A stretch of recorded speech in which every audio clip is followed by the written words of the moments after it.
at a recent meeting held in Ado-Ekiti, the state capital, at which several stalwarts and chieftains of the All Progressive Congress were in attendance.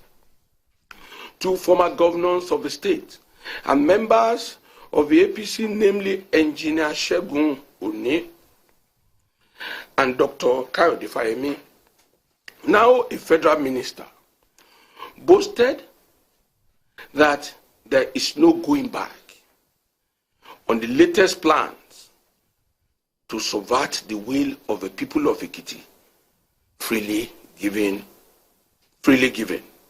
Wrestle the governance of Ekiti from me at all costs before the expiration of my tenure in October 2018 through orchestrated but dubious legal process, and thereby render nugatory the sacred mandate of the people given unto me openly and unequivocally when I won in all the 16 local governments of the state, while the incumbent, then Governor Kayode Fayemi, recorded 0. When contacted, the special assistant on media to Dr. Kayode Fayemi, Mr. Yinka Oyebode, said he would rather not dignify Governor Fayoshe's rantings with a response. According to Oyebode, he's saying that it's simply a case of the wicked running when no one pursues. And we have excerpts of that statement, which pretty much later you can find on our website. But what you see on the screen there is some of those comments from the statement of the media special assistant on media to Dr. Kayode Fayemi, Yinka Oyebode, on what Governor Ayodele Fayoshe has said concerning plot to unseat him from office before the expiration of his tenure. We'll stay on this matter on politics today, and when we get fresh information from those that have been mentioned from the Ekiti issue in Broglie now, we'll bring them to you on the program. But very quickly, let's take you to Abuja Studios to look at our second menu for the day. It has to do with 2017 budget and how much of the politics of oil output in the world, how it can help us in our budgeting for 2017. We're not being joined by Rilwan Okpanachi. He's a legal practitioner and a public policy analyst who's been following this trend. Just recently, some OPEC members have just come together to reduce or to cut production output. Perhaps you should take us through all of that and see how this is going to affect the benchmark, which the 2017 budget has placed on $42.5 per barrel, and looking at projection of 2.2 million barrels per day.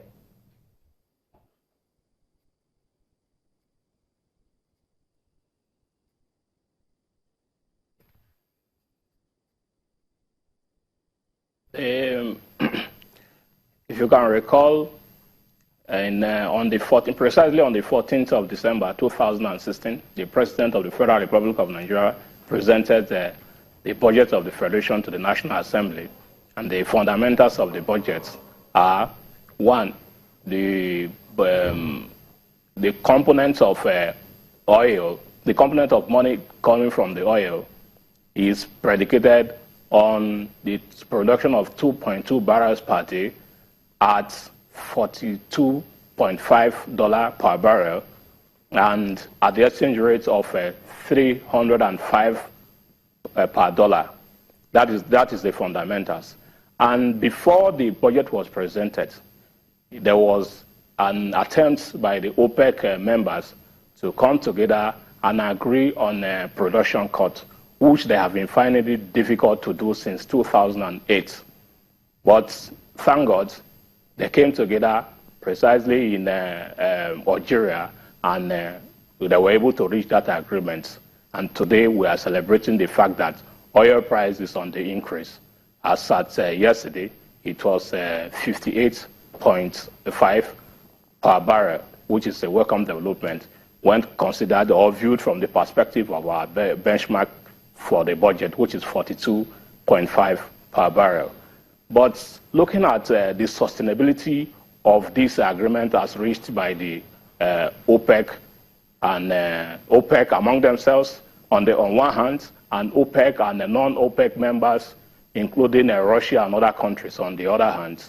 Before the said agreement, you can recall that our president traveled to Qatar and to Saudi Arabia and some other nations, other OPEC members, even to Russia, to discuss with them on the possibility of having a cut in production so as to restrain the fast decreasing of oil prices. Then it was difficult for the members to agree or to come to agreements, despite all the effort by our president and the Venezuelan president. However, the reason for the difficulty is predicated on the fact that the influential members of OPEC, including particularly the Saudi Arabia, had other products upon which their budget or their economy is partly predicated, which include gold and other commodities. The prices were high there, the prices were sustainable, and they could finance their budget or sustain their economy partly based on the monies coming from that sector. But after realizing that the money coming from that sector could no longer sustain their economy, they woke up and rallied other member nations and even members from outside countries from outside OPEC to come together and reach an agreement to cut production.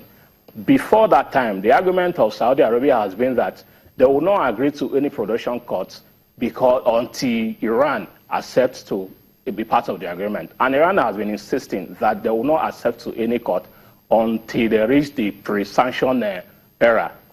That is to say, until they are able to take over their markets, which they were, holding forth to before the sanctions from the Western countries.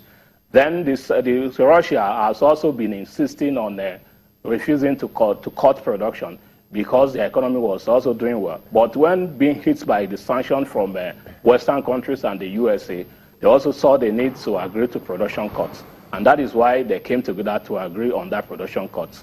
And that is having a positive effect on the price of crude as of today. I think the real one.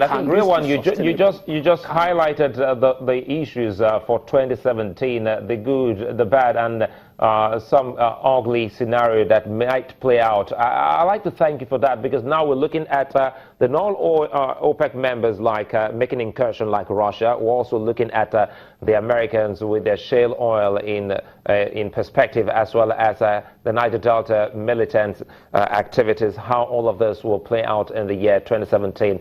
I'm afraid time really will not allow us to go deeply into this, but we'll really have to have you back on the program to expatiate more on some of the things that the oil output might cause for the 2017 budget on Politics Today. Many thanks for being such nice company. I'm Sulaiman.